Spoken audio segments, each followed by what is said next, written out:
Hi everyone, Jessica here from Australian Rotary Health. We're here today with Sonia Bestulic as part of our Australian Rotary Health and QBD Books partnership to lift the lid on mental illness in schools. Sonia is the author of Flourish for Mums and children's picture books Kisses in Your Heart and Speech Pathology Award shortlisted Book of the Year, Reese Give Me Some Peace.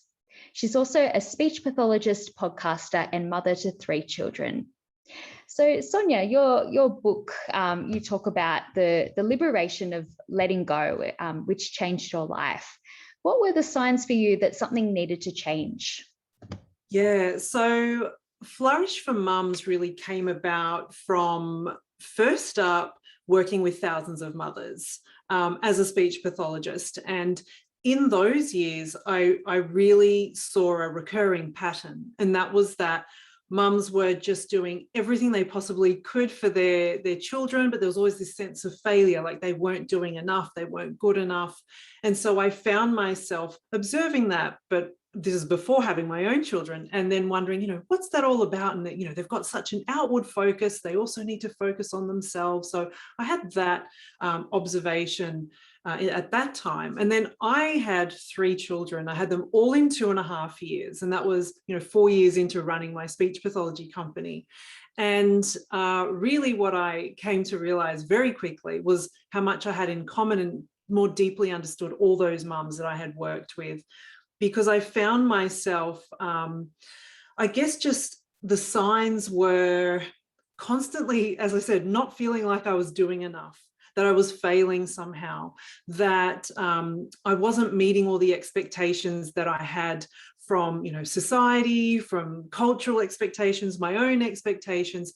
And so there was this constant feeling of just not being enough. And that in itself is really exhausting. And I found it exhausting mentally, physically, emotionally, spiritually. It just took its toll in terms of, I guess, just feeling down on yourself, like, how do I get this right? And so it was at that point that I did some deep soul searching, and from there really came to understand and realize that it wasn't about getting it right at all. It was about experiencing the journey. And I share 21 principles in Flourish for Mums, and there I really take it back to basics and took it back to connecting with myself, and looking at and experiencing the flow-on effects that had on my children. So the letting go of that perfection was extremely liberating, because then what happened was I really embraced my journey. I was more present in my journey, and I really took on the joy of saying, well, I'm learning as I go as well, and my kids are learning and growing too, and we're all in this beautiful learning journey together. And that really just changed everything. Yeah. And I guess at the moment, how can we help mums doing it especially tough during COVID-19, and especially when, going easier on themselves? Yeah, it's been hugely challenging, particularly in the last 18 months. And I feel like one of the big things, and I touched on this just before, was expectations. Really having some moments to reflect on, well, what are my expectations? What am I actually feeling? Because often it's the expectations we set. Sometimes we don't even know we have them, but taking some moments to go, well, why am I feeling this way? What is it that I'm expecting of myself? And is that what's causing me to fall short? So some moments of reflection with expectations is one of them, and really just being realistic with what we're expecting of ourselves. And I think together with that, what's very, very important is creating space. And this is something I talk about a lot, and Flourish for Mums really gives all the tools and strategies to do this. Because for self-care, it's not about having lots of time needed. You don't need lots of money. It's really a decision and a commitment to yourself. And as mums, even if we start with, carving out 5 minutes in the day, but it doesn't matter the duration, but it's important that we actually put ourselves on the list. What we do with that time doesn't matter. It's got to be about ourselves. So what could that look like? I mean, it could look like, waking up slightly earlier, even if it's 10 minutes, having a shower. This is something I do. I'll have a shower, I do a full body moisturize, I'll light a candle, choose an essential oil to add to my moisturizer. A little ritual like that doesn't take a long time, but it allows me to be present and to feel like I'm doing something for me. So I would say, if possible, starting the day with ourselves as top of the list, it tells our brains and it signals to ourselves that we are important. And when we start the day that way, we're in a much better place and space to be able to give to others, because we've already started the giving to ourselves. Yeah, and that's such important advice, being able to, you can't really pour from an empty cup. Yeah, so taking care of yourself is so important. Absolutely. And I feel that often, people will say to me, oh, you do so much, you've got such a full day. And that's often where I respond and say, well, there's a difference between full and fulfilling. Because if you have a day that's full, then at the end of it, you're feeling tired, exhausted, maybe resentful.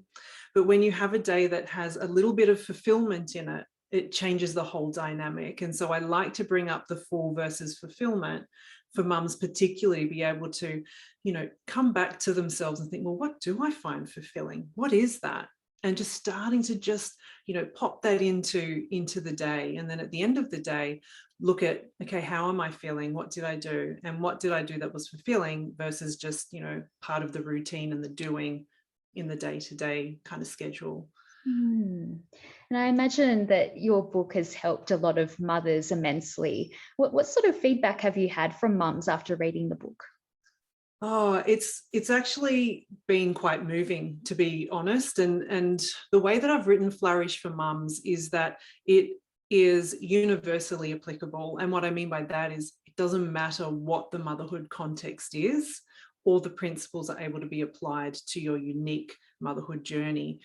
I have had mums who, one contacted me and basically expressed that she had a really deep shift, and she felt a freeing. And I guess what she explained there was that she was reading a chapter. She said, my husband was next to me watching TV and I was reading one of the chapters. And what I had read in that chapter really stirred something for me quite deeply. And I started crying. And she said, my husband turned and said, oh, are you okay? What's happening?